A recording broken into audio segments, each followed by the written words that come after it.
رسول اللہ صلی اللہ علیہ وسلم کو فرماتے ہوئے سنا، جو کوئی بندہ اللہ سے دعا کر کے مانگتا ہے، اللہ اسے یا تو اس کی مانگی ہوئی چیز دے دیتا ہے یا اس دعا کے نتیجے میں اس پر آئی ہوئی مصیبت دور کر دیتا ہے، جب تک اس نے کسی گناہ یا قطع رحمی رشتہ ناتا توڑنے کی دعا نہ کی ہو۔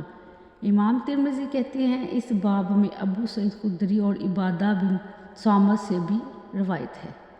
عثمان بن عفان رضی اللہ عنہ کہتے ہیں کہ رسول اللہ صلی اللہ علیہ وسلم نے فرمایا، ایسا کوئی شخص نہیں ہے جو ہر روز صبح شام کو بسم اللہ الذی لا یضر مع اسمہ شیء فی الارض ولا فی السماء وہو السمیع العلیم، میں اس اللہ کے نام کے ذریعہ سے پناہ مانگتا ہوں جس کے نام کی برکت سے زمین و آسمان کی کوئی چیز نقصان نہیں پہنچا سکتی، اور وہ سننے والا جاننے والا ہے۔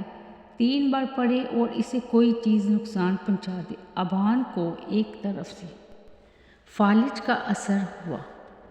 حدیث سن کر حدیث سننے والا شخص ان کی طرف دیکھنے لگا۔ ابان نے ان سے کہا، میاں کیا دیکھ رہے ہو؟